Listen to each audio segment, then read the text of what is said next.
Hi, everyone. So really quick thank you to the Vancouver Women in Data Science team for accommodating me via remote today. I'm expecting my first in 2 months, and the doctor said maybe don't travel right now with everything happening in the world. So thank you for the accommodations. All right. With that, I will go ahead and share my screen and get started. Okay. So today I'm going to be talking about scaling automated machine learning, specifically in an open source platform called H2O, but also the concepts of automated machine learning in general and how it can be really helpful to data scientists and machine learning practitioners. So quick overview, I work for a company called H2O AI, and I wish I could see everyone in the room so I could ask some questions. But since I can't, I'll just tell you a little bit about both H2O, the platform, and the company. So the company has been around since about 2012, right as big data was getting very trendy, and folks wanted to not necessarily have to sample their data when building models, but they had terabytes, maybe even petabytes of data, and wanted to be able to build models on all of this data. So this is a worldwide company. We're headquartered in San Jose, but we also have we have offices around the world. And then the platform is an open source machine learning platform where we have written standard machine learning functions like GBM and distributed random forest in Java so that they can run really fast on huge amounts of data across large systems. So just a quick background there. So today I'm going to start by talking about what is automated machine learning. Then we'll talk about how you scale ML, and then a really quick overview of what H2O's automated machine learning is. Okay, so before we get into automated machine learning, we want to talk about the types of problems that can be automated. So machine learning, normally, we have two types of main problems.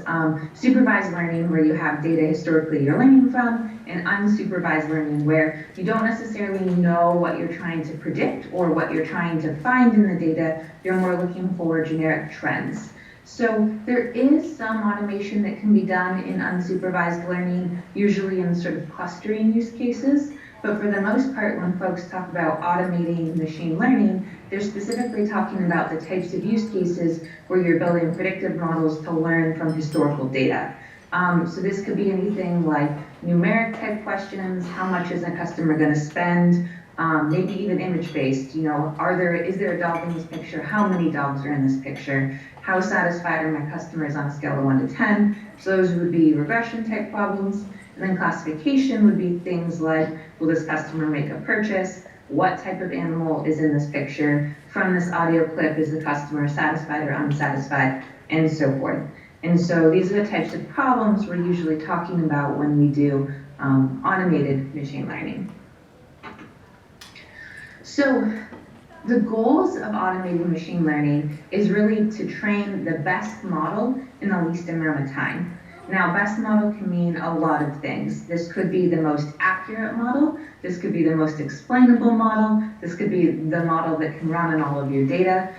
So we haven't really defined best, but that's really the goal, is how do we quickly build lots and lots of models to find the best one for our business use case as fast as possible. Some additional goals would be to reduce the human effort and the expertise, so that you don't just have one or two experts that can solve a problem, but you get machine learning in the hands into more people so that more people are able to work on use cases. Also to improve the performance. And then one of the things we see as a goal of AutoML related to getting more people into machine learning would be increased reproducibility in scientific or research applications. So those of us that are machine learning practitioners might have a really good idea of maybe ML, but not different domains. Whereas in specific industries, there are a lot of problems that have been worked on by hand for tens or hundreds of years, but haven't been applied with data science yet. So by adding in machine learning to some of those domains, healthcare, utilities, and so forth, you can get a lift in the amount of knowledge and information by adding in machine learning. So if you make this accessible and sort of easy to use, that can help accelerate those use cases. So automation of machine learning has been happening for probably the last 10 to 15 years. And the first generation of this was really a leaderboard approach showdown of hyperparameter tuning and ensembling. So this is basically, you can run a machine learning algorithm, but there's lots of different things you can change about it. So for a random forest or a tree-based algorithm, you might want to say, well, how many trees do I want? Is 50 the right number of trees, or is 100? Which is going to be better? So you would have to manually try all of those different things. So initial AutoML, the sort of testing all the different hyperparameters in some sort of clever way, was the main piece of automation. Where a lot of open source inventors are right now is more in the second gen of AutoML, which is more of an iterative learning approach. So it's not just building several different models in parallel and comparing them to see what is best, but it's building all of these models and then having a meta learner on top that's learning what is good and what's not good. So this can help find even more detailed specific models. And then, the dream goal would be sort of like easy Excel, which would be more vertical solutions. So rather than just automating the idea of building a good classification model, this would be automating a very specific domain model where the right data, right outside data was brought in automatically, and the right tuning for those business domain knowledge was brought in automatically. And this is sort of where people are trying to go, but is still out a bit. So there's lots of steps in the end-to-end machine learning pipeline, but sort of the main ones people are doing today is in that first and second step. And this is data prep, so getting your data clean. This is building lots and lots of models and then ensembling those models together. So that would be when you have several good models, they're each good on different parts of the data, and then you stack them together as a single good model. So the more manual computer-focused parts are what's really good at being automated today. So to get into each of these a little more detailed, these are the types of things that we might be doing here from a technical side. So when you have a new use case or you're prepping your data, the types of data pre-processing we do might be standardization of numeric values. So if you have some values that range dollars from 0 to several million, and then others which are just smaller integers that don't go past 10, you might want to standardize or normalize those for your modeling. So that's something that can be done by hand, but also could be done automatically. There are many types of algorithms that can't natively handle categorical values. So there is some one-hot encoding or target encoding that you might want to do, basically a way to make categorical features usable automatically by machine learning algorithms. So that's a by-hand step that could also be done automatically. And then imputation, which would be how do you handle when a value is missing or not? Should you replace it with a mean? Should you keep it as missing and consider that a special value? Should you automatically drop the missing value? And then another piece in the data pre-processing is the feature selection or extraction. So maybe you have hundreds or even thousands of features. How do you know which ones are most important and should be used in your modeling? The more features you add in, the more complicated your model will be, and usually the slower it will run. So reducing this down to a smaller selection can be really good. So these are the types of things we're often automating, but you can also notice how having some business domain expertise could be helpful too in this step. In the model generation step, the types of things that we might automate would be the hyperparameter searching. And this can be done through a grid search where you basically have an option of all the possible hyperparameters you could choose, and you go through the grid and either try them all or try some of them randomly. There's also something that's a little more intelligent, and this would be Bayesian hyperparameter optimization. And this is more like that Gen 2 we were talking about, where it's linear and we're learning which hyperparameters are working and which ones aren't. So this can be really helpful in being smarter about choosing hyperparameters, but also because it's sequential, it can run longer because we're learning in each step which parameters work. And then if we were doing more image-based use cases, saying, trying to predict what was in an image or from a picture of a roof, if it was an insurance problem or something like that, we might be looking at a different type of model generation, and that would be the neural architecture search. So finding the right deep learning architecture for your model, and a little bit different than some of our tabular data type problems. What do we do with all these models to put them together? And that is ensembling. So taking the output of different models and stacking them together so that you have several different models that all have predictions and basically a meta learner on top of that, which then makes your final model. So this is sort of like machine learning on top of your machine learning. So a lot of time when we talk about automated machine learning, one of the first things people ask is, well, I'm a data scientist, is this AutoML thing going to take my job? And the question is absolutely not. What we tend to see is, in case anyone's not familiar with Kaggle, I'm going to just explain it really quick. This is a data science competition platform where experts work on data science problems, usually real data from real companies in a competition, and create models to solve some specific problem. So what tends to happen if they have like a one-day Kaggle competition like you see on the left-hand side here, AutoML tools tend to do really good. So when they have a short amount of time, a brand new data that a human hasn't had time to really look through or explore or apply any business knowledge to, AutoML is doing really good today and is kickstarting projects, winning the leaderboards, and allowing people to build models really, really fast. But in the real world and in business or in Kaggle competitions that last, 3 months, AutoML almost never hits the top leaderboard. So there's still so much that humans can do, where AutoML is really just a way to kickstart, get you started, point you in the right direction of what algorithms are a good choice, what types of features look good, and then we can use our domain expertise, our ability to reason and understand to really take things farther if you need a more performant model. Now, sometimes really quickly building good models is good enough, and the ability to get through a backlog of machine learning could be helpful. But definitely not having to worry, at least today, about ML stealing our jobs. It really is just a way to give you more time to focus on complicated projects, understanding the domain, and so forth. So then that leads us to the not so automated aspects of machine learning, which we touched on previously, but this would be domain expertise. So really understanding your data and your model and the business goals. It's really easy just to put a random data set in something like automated machine learning and get a model that looks good, but if you were to tell the top features to an expert in that domain, they could tell you that it makes absolutely no sense and the data is bad or what we learned was not good. So the expertise on the data in the industry is really not something we're automating today. There's also this huge topic of model explainability and trust.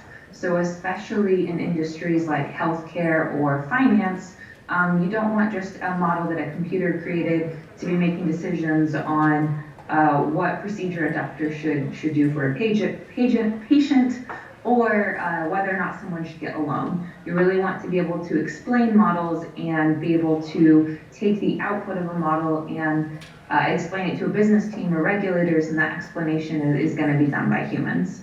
And then also taking an action. So maybe not in the regulated sense, but more in the domain, in the business sense, deciding what to do out of a machine learning model is something we really need human decisions for as well.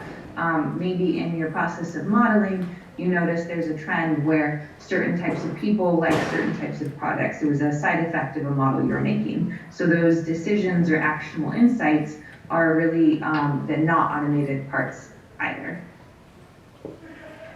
All right, so that's a brief overview of what automated machine learning is. So next I want to talk about scaling machine learning, and this is specifically with the open source platform H2O. So in case anyone's not familiar, this is a machine learning library, a platform of machine learning libraries that are distributed algorithms. So they're distributed both in terms of multi-core, so I can run algorithms multi-threaded on my laptop, and also in terms of multi-node. So say we have a huge Hadoop system that we will have data spread across, we can run these algorithms across all the nodes. So the largest cluster we know about is a 2,000 node cluster, which is a very large amount of data, all running algorithms on it.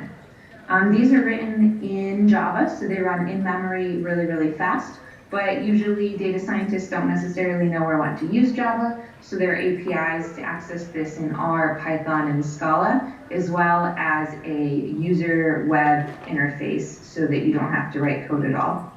And then usually when we're building models, we want to do something with them, put them in production. And so this has been done in purely Java code because our DevOps people tend to be a little happier with Java.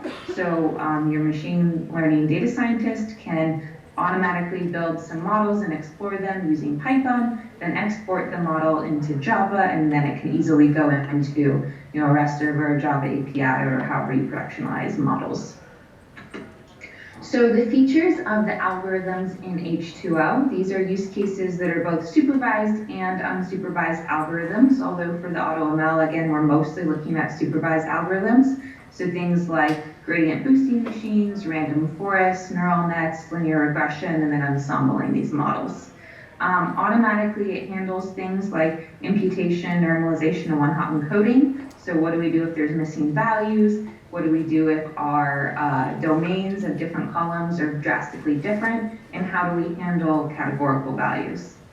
We do automatic early stopping. So this means if you are doing like a grid-based search to learn which hyperparameters work for your algorithm, if they stop improving, we'll automatically stop to save compute time. And then this is done sort of another thing you want to think about when building models is making sure it's robust across lots of different types of algorithms. So automatically handles things like cross-validation, robust across different data sets. So cross-validation and grid search and random search help with your hyperparameters. And then at the end, you can get variable importance and various metric plots, which help you understand how your model's working.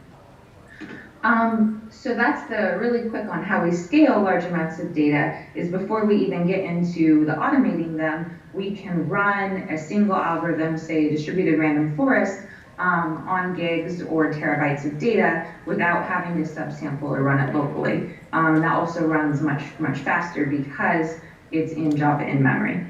And so then we'll talk about the AutoML.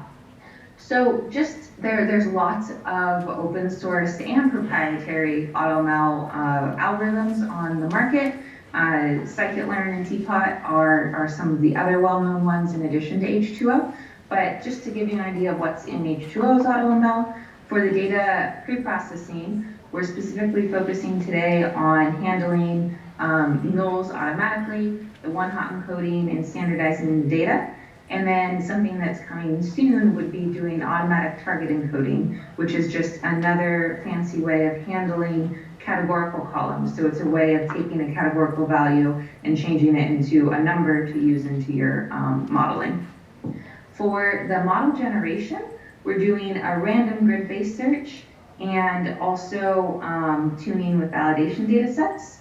And then in the ensembling, we're doing the stacked ensemble, which is where you take several models together and then train a meta learner on top of them, which is like your super machine learning on your machine learning. So just to talk about why we specifically do the grid-based search with the stacked ensembling, rather than something like Bayesian hyperparameter optimization. So the goal, again, really with scaling AutoML is to be able to run it quickly on large amounts of data. And since Bayesian hyperparameter optimization requires iteratively building a model and learning from it, it's a lot more linear and doesn't scale as nicely if you were to want to run like multiple algorithms in parallel. So with the random grid search, we can build lots of different algorithms, both parallel at the algorithm level, but also parallel in terms of running several algorithms at once if you had enough cores or nodes. And then the stacking tends to do better if the inputs that you put into it are all different models. So by doing a random grid-based search, the models you get out of it are likely to be different algorithms and have lots of different hyperparameters. So this can be a really nice way to make a good stacked ensemble, but quickly and in large amounts of data. So normally I would ask in the room who did Python and who did R, but I can't see any of you again. So just to give a quick walkthrough of how you would kick off AutoML in Python, it's pretty straightforward. So you import the classes you need, which is the H2O AutoML. You initialize your cluster. So H2O, again, is a platform that's going to run either on, say, Hadoop or EC2 cluster, or even just your local machine. And then we would load our data into it using the import file. And to kick off AutoML, the only thing you really have to tell it is what you want to predict and how long you want it to run for. So in this case, we're going to be running for about an hour, and we will kick off our AutoML in 10 minutes, sorry, and get the leaderboard of the best models. And then for my R people in the room, very, very similar, except for we have R syntax. So you load your libraries, you initialize your cluster, and to kick off AutoML, again, you just have to say what you want to predict, because it is supervised machine learning, and how long you want it to run for.